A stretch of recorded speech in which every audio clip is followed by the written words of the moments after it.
Boys versus girls reality show ಒಂದಲ್ಲ ಒಂದು ರೀತಿಯಲ್ಲಿ ಸುದ್ದಿಯಲ್ಲಿರುತ್ತೆ. ಕಡಿಮೆ ಸಮಯದಲ್ಲಿ ಹೆಚ್ಚು ಗಮನ ಸೆಳೆದಿರುವಂತಹ ಶೋ ಇದು. ಬಹುತೇಕ ಬಿಗ್ ಬಾಸ್ ಸ್ಪರ್ಧಿಗಳೇ ಈ ಶೋನಲ್ಲಿ ಭಾಗವಹಿಸಿದ್ದಾರೆ. ಪ್ರತಿ ವಾರ ಹೊಸ ಕಾನ್ಸೆಪ್ಟ್ ನಲ್ಲಿ ಸ್ಕಿಟ್ ಮಾಡಿ ಶೋ ನಡೆಸಲಾಗ್ತಾ ಇದೆ. ಅದರಂತೆ ಶೋನ ಒಂದು ಸ್ಕಿಟ್ ನಲ್ಲಿ ರಜತ್ ಅವರು ಮಚ್ಚನ್ನ ಬಳಸಿದ್ರು. ಶೋ ಪೂರ್ಣಗೊಂಡ ನಂತರ ವಿನಯ್ ಹಾಗೂ ರಜತ್ ಶೋಗೆ ಬಳಸಿದ್ದ ಮಚ್ಚನ್ನು ಹಿಡಿದು ರೀಲ್ಸ್ ಮಾಡಿದ್ರು. ಇದು ತುಂಬಾ ಸಂಚಲನ ಕೂಡ ಮೂಡಿಸಿತ್ತು. ಈ ರೀಲ್ ಪ್ರಕರಣ ಪೊಲೀಸ್ ವರೆಗೂ ಹೋಗಿ ವಿನಯ್ ಮತ್ತು ರಜತ್ ಮೇಲೆ ಎಫ್ಐಆರ್ ದಾಖಲು ಮಾಡಿ ಅವರನ್ನ ಜೈಲಿಗೂ ಕೂಡ ಕಳಿಸಲಾಯಿತು. ನಂತರ ಜಾಮೀನಿನ ಮೂಲಕ ಇಬ್ಬರು ಆಚೆ ಬಂದಿದ್ದಾರೆ. ಈಗ ಈ ವಾರದ ಬಾಯ್ಸ್ ವರ್ಸಸ್ ಗರ್ಲ್ಸ್ ಪ್ರೋಮೋನ ಕಲರ್ಸ್ ಕನ್ನಡ ವಾಹಿನಿ ಹಂಚಿಕೊಂಡಿದೆ. ಆದರೆ ಈ ವಾರದ ಪ್ರೋಮೋದಲ್ಲಿ ರಜತ್ ಕಾಣಿಸಿಕೊಂಡಿದ್ದಾರೆ, ವಿನಯ್ ಗೌಡ ಅವರು ಕಾಣಿಸ್ತಾ ಇಲ್ಲ.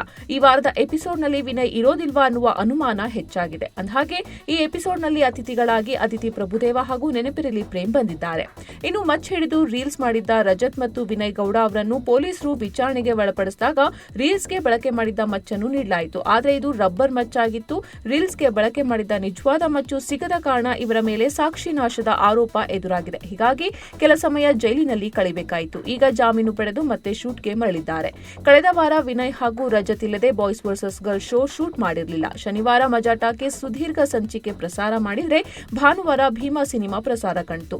ಈ ಕಾರಣಕ್ಕೆ ಬಾಯ್ಸ್ ವರ್ಸಸ್ ಗರ್ಲ್ಸ್ಗೆ ಯಾವುದೇ ತೊಂದರೆ ಉಂಟಾಗಿಲ್ಲ. ಈ ವಾರ ಶೋ ಮತ್ತೆ ಪ್ರಸಾರ ಕಾಣ್ತಾ ಇದೆ. ಸದ್ಯ ರಿಲೀಸ್ ಆಗಿರೋ ಪ್ರೋಮೋದಲ್ಲಿ ವಿನಯ್ ಗೌಡ ಅವರು ಕಾಣಿಸಿಕೊಂಡಿಲ್ಲ. ಈ ಬಗ್ಗೆ ಕಮೆಂಟ್ ಬಾಕ್ಸ್ ನಲ್ಲಿ ಅನೇಕರು ಪ್ರಶ್ನೆ ಮಾಡಿದ್ದಾರೆ. ಕುತೂಹಲ ಮೂಡಬೇಕು ಎನ್ನುವ ಕಾರಣಕ್ಕೆ ಉದ್ದೇಶಪೂರ್ವಕವಾಗಿಯೇ ಈ ರೀತಿ ಮಾಡಿರಬಹುದು ಅನ್ನೋದು ಕೆಲವರ ವಾದ. ಆದರೆ ಮೂಲಗಳ ಪ್ರಕಾರ ವಿನಯ್ ಗೌಡ ಅವರು ಈ ವಾರದ ಶೂಟ್ಗೆ ಬಂದಿಲ್ಲವಂತೆ.